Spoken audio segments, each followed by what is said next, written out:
We're gonna do a 3-2-1 method. Then we're gonna throw them on the Masterbuilt 560 digital charcoal smoker. And we're gonna smoke them.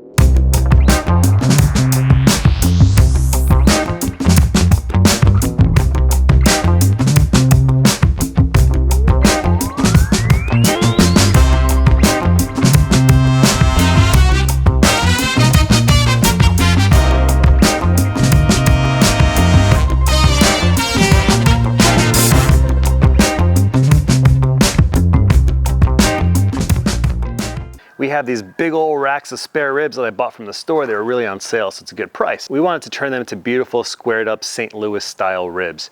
So we have 2 racks of ribs we're gonna smoke today. We're gonna put a simple rub on them, nothing crazy, nothing complicated.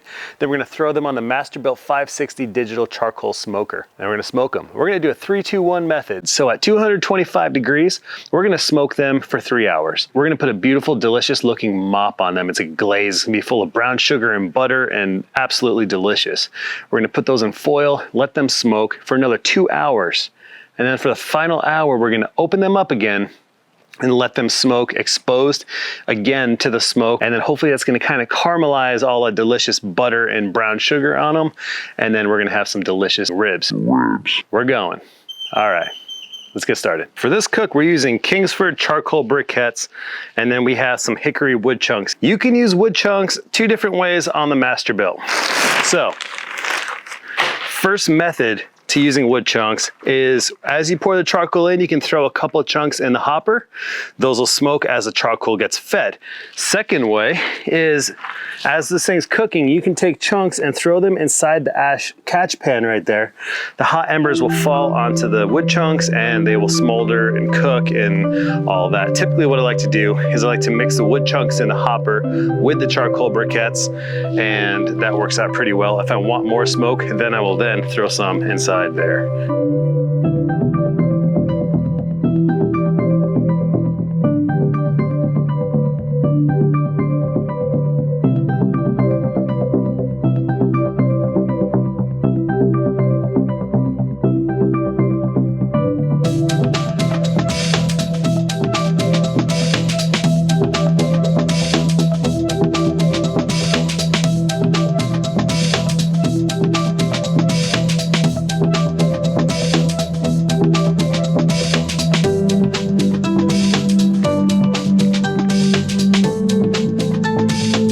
Cook, we are using extra virgin olive oil, fine sea salt, paprika, and granulated garlic.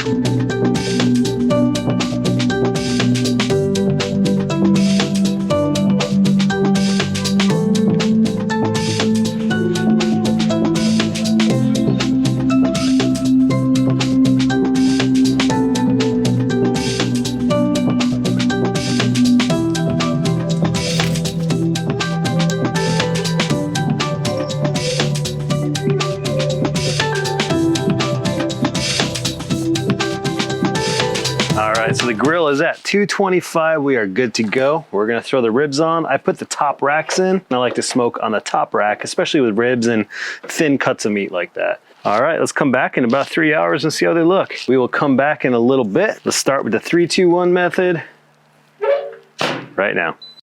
Okay, about an hour and a half into it, let's check it out. That's looking good already. Look at that. You can see the rub has set on it. So now what we're gonna do is every so often we're gonna come back and I have some water. It's just water, nothing fancy.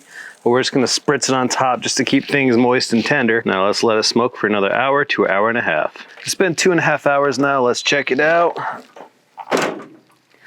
Looking good, getting some nice color, nice and red. Now we're gonna get the foil boats with brown sugar and butter ready.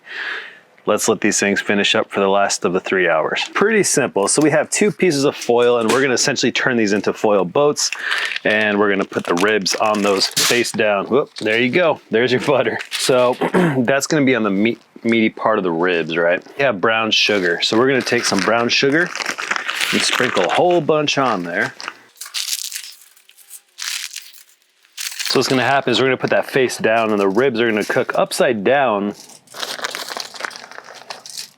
in this delicious brown sugar and butter mixture. There you go. That'll be good. All right, it's been just about 3 hours. So we're gonna go ahead, open this up, and try to do some construction. I'm gonna take one of these ribs, put it upside down on top of here, and then wrap it. Shouldn't be too hot. This is cooking at a very low temperature. Face down, just like that. There we go. Put that right there for now. Let's get the other one.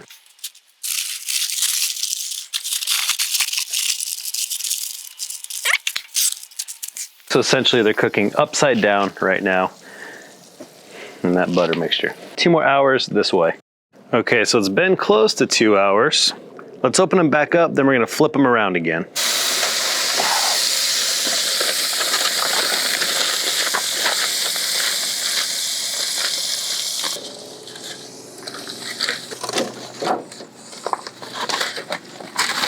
Wow, those look incredible. How about a close-up?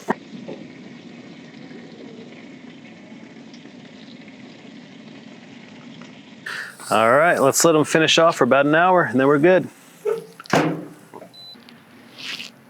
So it's been about 5 hours and 40 minutes or so. We're done. So this last hour, you should really eyeball it. I don't want to necessarily overcook the ribs too much either, but let's take a look. Oh man, these ribs look amazing. I'm gonna pull these ribs out, then we're gonna cut them open. Let's do it. So the ribs came out really good. Now, there's a couple things as always. Every time I barbecue something, there's like something I wanna change, but there's always another time to do it, right? So important things to remember about ribs in general and really barbecue in general, and even just a 3-2-1 method. Use the 3-2-1 method as a guide. If you see your ribs starting to get dried out, pull them. Like you don't have to just stick to that last hour. Pull them when it looks right. You gotta use a little bit of your own judgment on that one too.